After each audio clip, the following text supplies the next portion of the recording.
O Sr. Dédalus curvou-se por sobre os outros para cumprimentar. Da porta do Red Bank, o disco branco de um chapéu de palha transmitiu resposta. Passou. O Sr. Bloom verificou as unhas da mão esquerda, depois as da direita. As unhas, isso. Será que ele tem alguma coisa a mais que ela vê? Fascínio. O pior homem de Dublin vive disso. Elas às vezes sentem o que uma pessoa é, instinto. Mas um tipo desses, as unhas. Eu estou só olhando para elas, bem aparadinhas, e depois, pensando sozinho, corpo ficando um pouco mole. Eu haveria de perceber pela lembrança. O que é que provoca isso? Acho que a pele não consegue se contrair tão rápido assim quando a carne despenca. Mas a forma está lá. A forma ainda está lá. Ombro, quadril, roliça, noite do baile se vestindo, combinação atrás, presa na bunda. Juntou as mãos entre os joelhos e, satisfeito, lançou seu olhar vago sobre os rostos deles. O Sr. Power perguntou: Como é que vai indo a turnê de concertos, Bloom? Ah, muito bem, o Sr. Bloom disse. Tenho ouvido grandes coisas a respeito. É uma ideia boa, sabe? Você vai também? Olha, não, o Sr. Bloom disse. A bem da verdade, eu tenho que ir para o condado Clare por causa de umas questões particulares. Sabe, a ideia é percorrer as principais cidades. O que você perde em uma pode ganhar na outra. É bem verdade, Martin Cunningham disse. A Mary Anderson está lá por agora. Vocês estão com os artistas bons? Ela está sendo empresariada pelo Louis Werner, o Sr. Bloom disse. Estamos sim, só vamos levar gente de primeira. J.C. Doyle, John McCormack, eu espero, e os melhores, na verdade. E Madame, o Sr. Power disse, sorrindo. Não podemos esquecer. O Sr. Bloom soltou as mãos em um gesto de discreta polidez e juntou-as. Smith O'Brien. Alguém pôs um buquê de flores ali. Mulher. Deve ser aniversário da morte dele. Muitas felicidades, muitos anos de. A carruagem rodando pela estátua de Pharaoh uniu silenciosamente seus joelhos irresistentes. Ut, um velho de roupa parda, no meio-fio, oferecia sua mercadoria, boca se abrindo. Uta! 4 cadarços de bota por um tostão.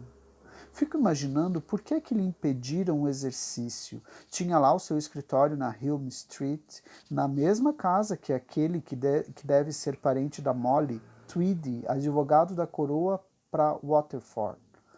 Tem aquela cartola desde aquele tempo, relíquias da antiga decência, de luto também. Tremenda degradação, pobre coitado. Mais perdido que cego em tiroteio. O'Callaghan, no final da corda. E Madame, 11h20, de pé. A senhora Fleming chegou para a faxina. Arrumando o cabelo, cantarolando Voglio e non vorrei. Não, vorrei e non. Olhando as pontinhas do cabelo para ver se está partido. Me trema um pouco il. Linda, nesse tre, a voz dela fica. Tom lamurioso, um tordo, um melro. Existe uma palavra, melro. Essa palavra significava bem isso. Seus olhos passaram de leve pelo rosto de boa aparência do Sr. Power, grisalhando em cima das orelhas. Madame, sorrindo. Eu sorri de volta. Um sorriso garante muita coisa. Só educação, quem sabe. Bom sujeito. Quem sabe será que é verdade aquilo da mulher que lhe sustenta? Nada agradável para a esposa, apesar que dizem quem foi que me disse. Que não é carnal. Era de imaginar que uma coisa dessas fosse cansar bem rápido. Foi o Crofton que encontrou com ele uma tarde levando uma libra de lagarto para ela. O que era mesmo que ela era? Garçonete no Jerry's ou no Moira, será? Eles passavam sob a enorme encapada forma do libertador. Martin Cunningham cutucou o Sr. Power. Da tribo de Reuben, ele disse. Um vulto alto de barba preta, dobrado sobre uma bengala, bordejando pela esquina da casa elefante de Elvery, lhes mostrava uma mão curva aberta sobre a espinha. Em toda sua prístina beleza, o Sr. Power disse. O Sr. Dédalus procurou a figura bordejante e disse suavemente: que o diabo te quebre os engolços das costas. O Sr. Power, desatando a rir, cobriu o rosto à janela enquanto a carruagem passava a estátua de Grey. Todos nós já sentimos na carne, Martin Cunningham disse genericamente. Seus olhos encontraram os do Sr. Bloom. Ele afagou a barba, acrescentando: bom, quase todos. O Sr. Bloom começou a falar com súbita ansiedade para os rostos dos companheiros. É excelente aquela que andam contando sobre o Reuben J. e o filho. A do barqueiro? O Sr. Power perguntou. Não é excelente? Mas que história é essa? O Sr. Dédalus perguntou. Eu não ouvi. Tinha lá uma garota em questão, o Sr. Bloom começou, e ele resolveu mandar o rapaz para a ilha de Man, para longe do perigo. Mas quando os dois estavam... O quê? O Sr. Dédalus perguntou. Aquele completo badameco, por acaso? Isso mesmo, o Sr. Bloom disse. Estavam os dois a caminho do barco e teve uma tentativa de afogamento. Afoguem o Barrabás, o Sr. Dédalus gritou. Juro por Deus, eu queria que ele tivesse se afogado de uma vez. O Sr. Power soltou uma risada comprida pelas narinas cobertas. Não, Sr. Bloom disse. O próprio filho. Martin Cunningham cortou sua fala rudemente. Reuben J. e o filho estavam picando as suas mulinhas pelo cais perto do rio a caminho do barco da ilha de Man, e o patifezinho de repente se soltou, e lá se vai ele por cima do muro para dentro do Life. Pelo amor de Deus, o Sr. Dédalus exclamou assustado. E ele morreu? Morreu, Martin Cunningham gritou. Não aquele ali. Um barqueiro pegou uma vara e pescou ele pelos fundilhos da calça, e içaram o camarada até o pai no cais, mais morto do que vivo. Meia cidade estava lá. Isso mesmo, o Sr. Bloom disse. Mas a parte engraçada é que... E o Reuben J., Martin Cunningham disse, deu um florim para o barqueiro por ter salvado a vida do filho. Um suspiro abafado surgiu de sob a mão do Sr. Power. Ah, mas deu, Martin Cunningham afirmou, como um herói, um florim de prata. Não é excelente? O Sr. Bloom disse, ansioso.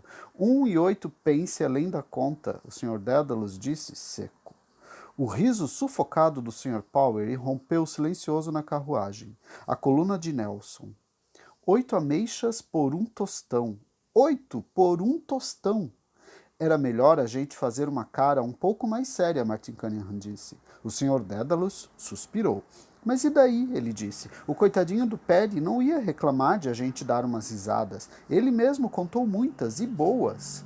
O senhor que me perdoe, o Sr. Power disse, enxugando os olhos úmidos com os dedos. Coitado do Paddy, eu nem podia imaginar uma semana atrás, quando eu vi pela última vez, e ele estava com a saúde de sempre, que eu ia estar seguindo atrás dele desse jeito. Ele foi embora. Um sujeitinho tão decente quanto qualquer outro que já tenha usado um chapéu, o Sr. Dédalus disse. Ele foi muito de repente. Colapso, Martin Cunningham disse. Coração. Batia no peito, triste. Cara luminosa, rubicundo. Muita água que passarinho não bebe. Cura para nariz vermelho. Beber que nem o diabo até ficar a delita. Gastou uma montanha de dinheiro para tingir desse jeito. O Sr. Power encarava uma pesarosa apreensão as casas que passavam. Morreu de repente o coitado, ele disse. A melhor morte, o Sr. Bloom disse. Os olhos bem abertos de todos olharam para ele. Sem sofrimento, ele disse. Um instante e acabou tudo, que nem morrer dormindo. Ninguém falou. Lado morto da rua esse. Uns negócios chatos durante o dia, agentes de terra, a casa de repouso, o guia ferroviário Falconers, faculdade do funcionalismo público, a DIOS, clube católico, os cegos industriosos. Por quê? Algum motivo. Sol ou vento. A noite também. Bagrinhos e criadinhas, apadrinhados pelo falecido padre Matthew. Pedra fundamental para o Parnell. Colapso. Coração. Cavalos brancos com penachos brancos vieram pela esquina da rotunda, galopando. Um caixão diminuto passou num vislumbre, correndo a enterrar. Coche funerário. Solteiro. Preto para os casados. Pedrez para os solteirões. Fosco para as freiras. Triste, Martin Cunningham disse, uma criança. Um rosto de anão enrugado e malva como era o do meu Ruddy. Corpo de anão, fraco que nem massa de vidraceiro, numa caixa de pinho e forro branco. O enterro que a sociedade de amigos paga. 1 penny por semana por um torrão de terra. Nosso, pequeno, filhinho, mendigo. Não significava nada. Equívoco da natureza. Se é saudável, vem da mãe, se não, do homem. Boa sorte na próxima. Coitadinho, o Sr. Dédalus disse. Partiu dessa para melhor. A carruagem escalava mais lenta o morro de Rutland Square. Sacode essa alçada, pela calçada, pobre, sem nada, de ninguém. No meio da vida, Martin Cunningham disse. Mas o pior de tudo, Sr. Power disse, é o homem que tira a própria vida. Martin Cunningham sacou do relógio bruscamente, tossiu e guardou-o. A maior das desgraças para uma família, o Sr. Power acrescentou. Insanidade temporária, é claro, Martin Cunningham disse decisivo. Nós temos que pensar caridosamente no assunto. Dizem que o sujeito que se mata é covarde, o Sr. Dédalus disse. Nós não devemos julgar, Martin Cunningham disse. O Sr. Bloom, prestes a falar, fechou a boca novamente, os grandes olhos de Martin Cunningham desviando o rosto agora. Um homem humano e misericordioso é o que ele é, inteligente, como o rosto de Shakespeare. Sempre uma coisa boa para dizer. Eles não têm piedade disso porque aqui ou de infanticídio. Recusam enterro cristão.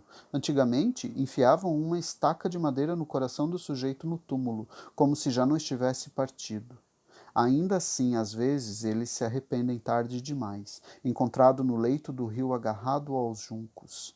Ele olhou para mim, e agora, aquela bêbada horrorosa da mulher dele, montando uma casa depois da outra para ela, e depois ela vem e lhe penhora a mobília todo sábado quase, dando o pão que o diabo amassou para ele. É de tirar lágrima das pedras isso. Segunda de manhã começa tudo de novo, mãos à obra. Meu senhor, ela deve ter uma cena naquela noite. O Dédalus me disse que ela estava lá, bêbada pela causa e saltitando com o guarda-chuvinha do Martin. Eles me chamam de joia da Ásia, a gueixa.